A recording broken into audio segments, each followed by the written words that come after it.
Medicare. If you're turning 65, the first of the month that you turn 65, you're probably eligible for Medicare.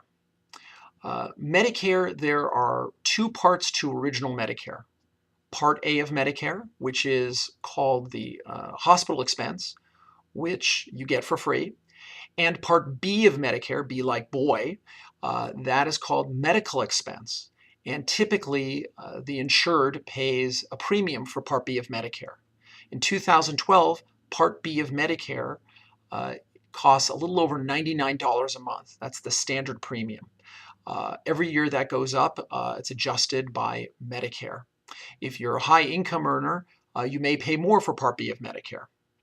Now, they being Medicare and Social Security, they will draw out that premium from your Social Security check, or if you're not getting a Social Security check, they will bill you quarterly for that Part B premium. It's a very, very good idea to have Part B medical coverage, or I should say Part B coverage through Medicare, because in order to have any type of health insurance to wrap around your Medicare, you must have Part B of Medicare. So there's basically a fork in the road in front of you. You have three paths. One path you can take is just have Medicare, just Medicare A and B by itself. If you have Medicare A and B by itself, that would be the core of your coverage and your only coverage. And if you had Medicare covered claims, Medicare would basically pay the bulk of it, and any gaps in Medicare you would pay for. Also, any prescription drugs you would pay for if you only have Medicare coverage A and B. There's no limit to your exposure for the claims that are not covered by Medicare. So many people choose to have private insurance to work with their Medicare. The second fork in the road you could choose is having your Medicare A and B and having and purchasing a Medicare supplement to wrap around your Medicare. In that case, Medicare A and B would be your primary coverage, and your Medicare supplement would work as secondary coverage. So the important thing to know there is that you just must use a medical provider who accepts Medicare, and that it's a medical or Medicare covered service, and in which case Medicare would pay their portion first, and the supplement would pay most or all of the remainder. If you have the F supplement, which is currently the best supplement, F like Frank, that supplement typically will cover everything that Medicare does not cover. So between your Medicare A and B as a primary and your Medicare F supplement, you would not see really any Medicare covered claims, any amounts that would be due you after those coverages would kick in.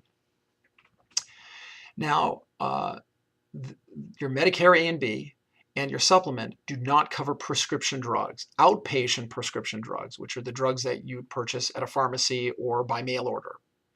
So you can purchase coverage through a private insurance carrier like the supplement, but this would be for prescription drugs only. And that's called Medicare Part D, D like David. It's very confusing with all these letters. So your Medicare Part D is your prescription drug coverage. And the prices range on Medicare Part D anywhere from about $18, $19 a month all the way up to well over $100 a month, depending on what type of drug plan you want. Your Medicare Part D coverage does not have to be with the same insurance carrier that you purchased your Medicare supplement with. So you can have your A and B of Medicare as primary, your Medicare supplement as secondary with one carrier, and your Medicare Part D with another carrier. So that would be your second fork in the road, the second road to travel. The third road that you could take is by enrolling in what's called a Medicare Advantage plan, or again, to make it very confusing, Medicare Part C. Those are called Medicare Advantage plans. The Medicare Advantage plans typically include the prescription drug coverage through a Medicare Part D program. Medicare Advantage plans are the HMO plans through Kaiser or through Anthem Blue Cross or Blue Shield, and there's also some plans that are Medicare Advantage PPO plans that you can enroll in. If you enroll in a Medicare Advantage plan, that plan is different than having Medicare Part A and B and a Medicare supplement. The Medicare Advantage plan, well, I should say, when you're, as I mentioned, when you have Medicare A and B and a supplement, Medicare is primary, Medicare A and B is primary, and the supplement is secondary.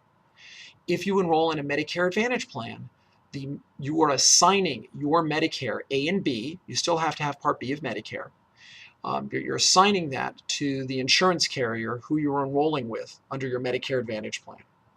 So when you assign your Medicare to them, Medicare pays a stipend every month to that insurance carrier for them to handle your claims under that Medicare Advantage plan.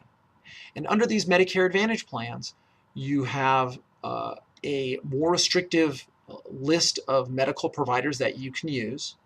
And there is cost sharing, where you have co-pays for visits, for office visits, and if you're hospitalized, you have cost sharing involved where you may pay a deductible, and you're sharing the expenses with the insurance carrier.